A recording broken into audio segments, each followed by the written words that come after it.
Karibu katika TRA na mlipa kodi wiki hii. Ni mukhtasari wa matukio yaliyofanywa na TRA kuanzia tarehe 30 Machi hadi tarehe 5 April 2026. Katika wiki hii, mamlaka ya mapato Tanzania TRA imeendelea kuonesha dhamira yake ya dhati kushirikiana na jamii kwenye matukio mbalimbali, ikiwemo kutoa elimu na kuimarisha ushirikiano wake na walipa kodi. Tukianzia jijini Dar es Salaam, mnamo April 1, 2026, mamlaka ya mapato Tanzania imefanikiwa kutoa taarifa ya utendaji kazi wake kwa robo mwaka kwa mwaka 2026, huku ikionyesha makusanyo ya kiasi cha shilingi trilioni 9.31, ikiwa ni makusanyo ya robo ya tatu ya mwaka wa fedha 2025-2026. Robo hiyo inayoanzia mwezi Januari mpaka mwezi Machi 2026. Kiwango hicho cha makusanyo ni sawa na ufanisi wa 106.4 ya lengo la kukusanya kiasi cha shilingi trilioni 8.75 kwa mujibu wa taarifa iliyotolewa na Kamishna Mkuu wa TRA Bwana Yusuf Juma Mwenda. Amesema mafanikio hayo ni kielelezo cha ushirikiano mzuri uliopo baina ya TRA na walipa kodi.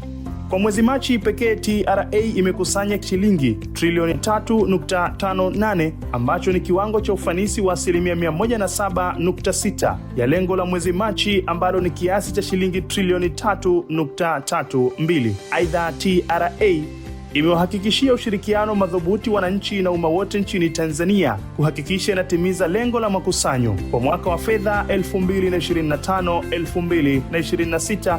Mnamo Machi 31, 2026, TRA mkoa wa kodi Temeke ilikutana na mkurugenzi wa makampuni ya GSM Bwana Ghalib Said Mohamed kwa lengo la kumpongeza kwa ushirikiano na mchango mkubwa wa walipaji wa kodi kwa makampuni yote ya GSM yaliyopo mkoa wa kodi Temeke. Shukrani hizo ziliwasilishwa na meneja wa TRA mkoa wa kodi Temeke Bwana Masau Malima wakati alipomtembelea mfanyabiashara huyo ofisini kwake jijini Dar es Salaam, ambapo kwa upande wake ameahidi kuendelea kutimiza wajibu wa kulipa kodi kwa hiari na kuongeza wigo wa uwekezaji.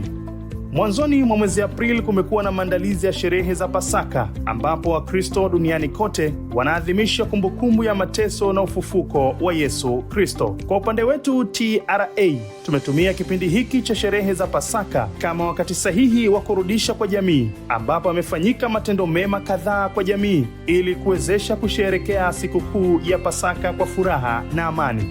Aprili 2 mwaka 2026, Kamishna Mkuu wa TRA Bwana Yusuf Juma Mwenda alitoa msaada kwa watoto yatima wanaolelewa katika kituo cha watoto wetu Tanzania kilichopo Goba na Msata ili kuwawezesha kusherehekea sikukuu ya Pasaka. Msaada huo uliojumuisha vyakula na vinywaji mbalimbali uliwasilishwa kwa niaba ya Kamishna Mkuu na meneja wa elimu kwa mlipa kodi TRA Bwana Paul Walalaze, na kusisitiza imani ya TRA katika kuwa karibu na makundi mbalimbali katika jamii ili kuandaa walipa kodi wazuri wa baadaye. Mnamo April 1, 2026, TRA Kilimanjaro imeshiriki katika zoezi la kutoa faraja pamoja na mahitaji mbalimbali kwa wagonjwa ndani ya hospitali ya KCMC mkoani humo, zoezi likiendeshwa na meneja TRA mkoa wa Kilimanjaro Bwana James Jilala. Bila kusahau, April 2, 2026, mkoa wa kodi Tegeta ulitembelea kituo cha watoto yatima kiitwacho Mothers of Mercy Orphanage Center kilichopo Madale mkoa wa Dar es Salaam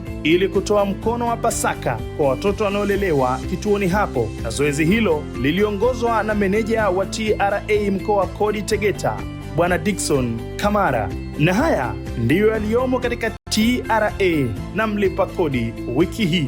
Kodi yetu, maendeleo yetu. TRA, pamoja tunajenga taifa letu.